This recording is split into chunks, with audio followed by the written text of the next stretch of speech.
Esta semana uno de mis sobrinos me preguntó, tío, cada vez que hay una peste o un desastre la gente dice que estamos en el fin. ¿Será que en esta pandemia sí estamos en el fin?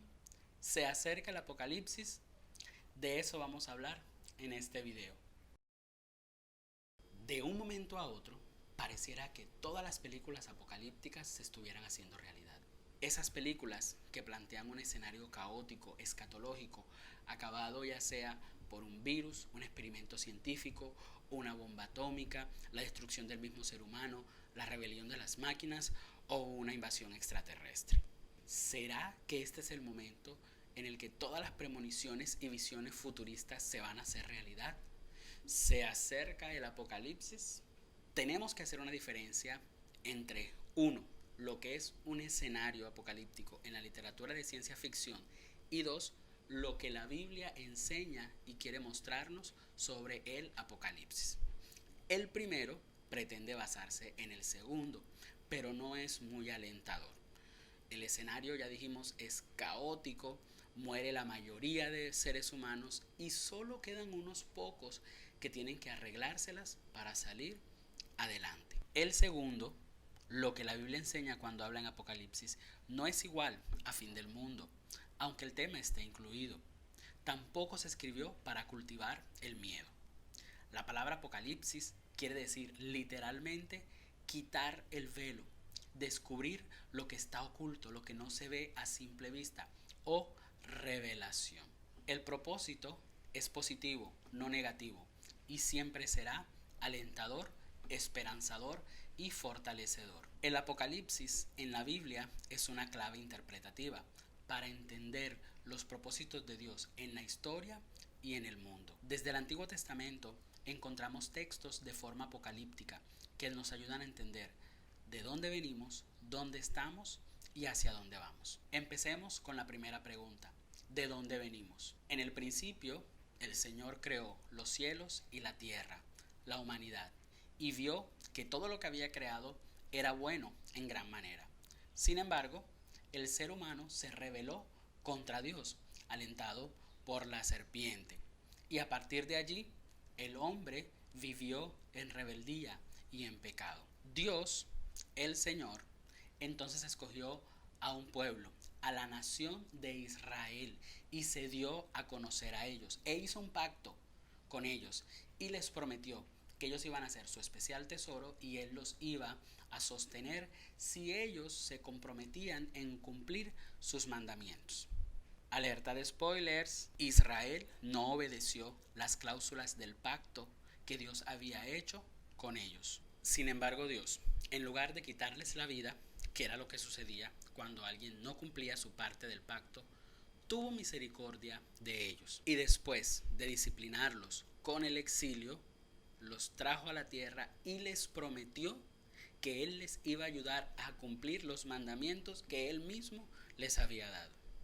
¿Cómo les iba a ayudar? Cambiando el corazón obstinado y terco que ellos tenían y poniendo su espíritu en ellos. ¿Ah? Esto lo leemos en los diferentes profetas como Isaías, Ezequiel, Jeremías. Miremos un ejemplo de uno de ellos, el profeta Joel. Joel 2, 28 al 32 dice: Y después de esto derramaré mi espíritu sobre toda carne, y profetizarán vuestros hijos y vuestras hijas. Vuestros ancianos soñarán sueños, y vuestros jóvenes verán visiones. Y también sobre los siervos y sobre las siervas derramaré mi espíritu en aquellos días. Y daré prodigios en el cielo y en la tierra, sangre y fuego, y columnas de humo. El sol se convertirá en tinieblas y la luna en sangre, antes que venga el día grande y espantoso de Jehová. Y todo aquel que invocar el nombre de Jehová será salvo, porque en el monte de Sión y en Jerusalén habrá salvación, como ha dicho Jehová, y entre el remanente al cual él habrá llamado. Esta promesa está enmarcada en un contexto de juicio por el pecado, un llamado al arrepentimiento genuino y en medio de todo eso una promesa de salvación para todo aquel que creyere en el Señor. ¿Dónde está lo apocalíptico en todo esto? en la forma en que se dice la promesa, las imágenes simbólicas que usa. Dios hubiera podido decir simplemente, los voy a castigar y a los que confíen en mí los voy a salvar. Pero no, Él dice, derramaré mi espíritu sobre toda carne, daré prodigios en el cielo y en la tierra, sangre, fuego, columnas de humo. El sol se convertirá en tinieblas y la luna en sangre. Día grande y espantoso de Jehová. Aquí se usan imágenes cósmicas y extravagantes para captar la atención y mostrar que Dios tiene control de todo, que Él lo domina todo. Si miran detenidamente el texto, se darán cuenta que un mismo hecho e intervención del Señor busca ser esperanza y salvación para unos, pero terror y castigo para otros. Esto es lo que hace la literatura apocalíptica. Nos habla con símbolos de gran magnitud e hiperbólicos para mostrarnos la seriedad, grandeza y compromiso que tiene Dios con su creación y con el actuar en la historia. Actuar que para algunos será terrorífico, normalmente los que están en contra de Dios, pero para otros será salvífico, los que ponen su confianza en el Señor. Textos como el de Joel son leídos por algunas personas como algo que sucederá al final de los tiempos, en el Apocalipsis. La cuestión es que cuando suceden ciertos acontecimientos, la gente se emociona y dice, el fin ha llegado. Pero cuando todo pasa, la emoción de la gente también, y las Biblias se vuelven a guardar. Pero, ¿qué tal si todo este tiempo hemos estado viviendo ese fin y no nos hemos dado cuenta? ¿Qué tal si el Apocalipsis se ha desatado desde antes de nosotros y no lo hemos visto? Déjame explicártelo. El texto de Joel aparece una vez más en el Nuevo Testamento, en boca de Pedro. Hechos 2, 14 al 21. Entonces Pedro, poniéndose en pie con los 11, alzó la voz y les habló diciendo, varones judíos, y todos los que habitáis en Jerusalén, esto os sea notorio y oíd mis palabras, porque estos no están ebrios, como vosotros suponéis, puesto que es la hora tercera del día. Mas esto es lo dicho por el profeta Joel. Y en los postreros días, dice Dios, derramaré mi espíritu sobre toda carne, y vuestros hijos y vuestras hijas profetizarán, vuestros jóvenes verán visiones, y vuestros ancianos soñarán sueños. Y de cierto, sobre mis siervos y sobre mis siervas en aquellos días derramaré de mi espíritu y profetizarán. Y daré prodigios arriba en el cielo y señales abajo en la tierra, sangre y fuego y vapor de humo. El sol se convertirá en tinieblas y la luna en sangre, antes que venga el día del Señor, grande y manifiesto. Y todo aquel que invocare el nombre del Señor será salvo. Lo que está diciendo Pedro es que lo que había predicho el profeta Joel unos siglos atrás, ahora en su tiempo, se estaba cumpliendo a partir de la muerte y resurrección de Jesús. Esto es revelador, es apocalíptico. Esto quiere decir que lo que los profetas habían anunciado en la antigüedad, ahora se estaba haciendo realidad en Jesús y en su obra. Efectivamente, durante su ministerio, Jesús anunciaba la llegada del reino de Dios.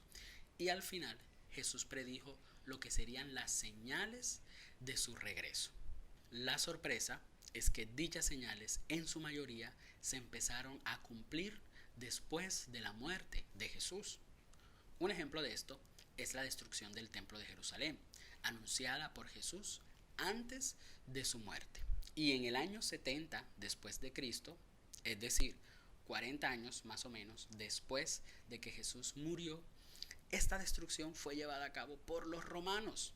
40 años después de su muerte, ya se veía cómo sus palabras se empezaban a cumplir. Y no solo esto, sino que para esa época los cristianos ya experimentaban una creciente persecución, apostasía, guerras y desastres naturales, tal como lo había dicho Jesús.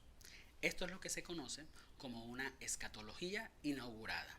El fin había iniciado. Con el paso de los años, la persecución y el sufrimiento aumentó.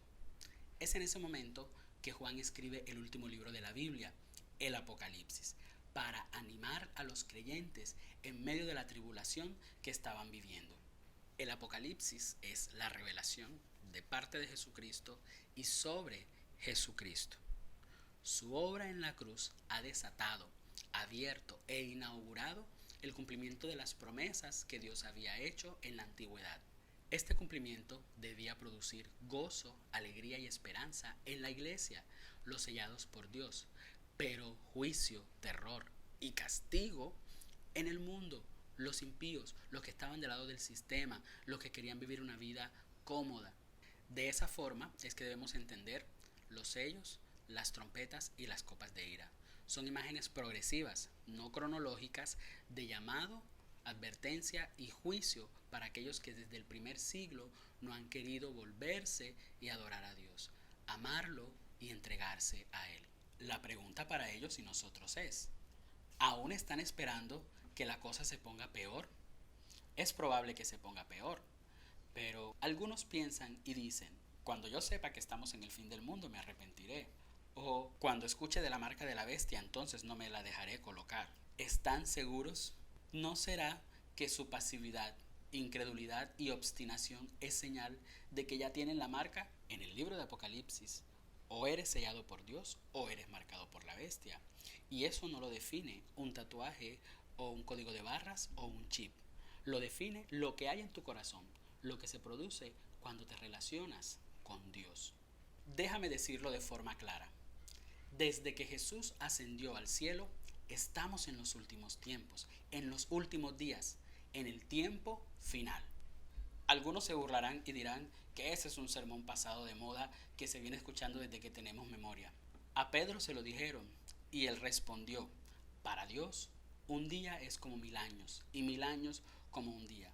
Y no es que Dios esté mintiendo o que se haya equivocado, sino que está teniendo misericordia de nosotros. La misma misericordia que había prometido en la antigüedad, de que los humanos lo escuchemos y nos arrepintamos. De esa forma es que debemos entender esta pandemia, las guerras y los desastres naturales. Todo hace parte del fin que ya inició.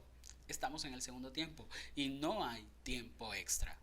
El regreso de nuestro Señor está cerca y la tribulación que vivimos y que crece cada vez más nos lo anuncia y lo recuerda. Así que, ¿te imaginas en medio de toda esta pandemia reconocer nuestro pecado, dolernos por eso cada vez más y mirar a aquel que nos puede restaurar? Mientras tanto, el tiempo pasa, el juicio sigue, las trompetas suenan, la creación gime, los dolores de parto se aceleran y los hijos de Dios aguardamos junto con la creación la manifestación final de la obra de Dios. ¿Cómo va a parar todo esto y hacia dónde vamos? En un próximo video lo hablaremos. Mientras tanto, comenta, deja tus preguntas y comparte. Nos vemos en un próximo video. Chao.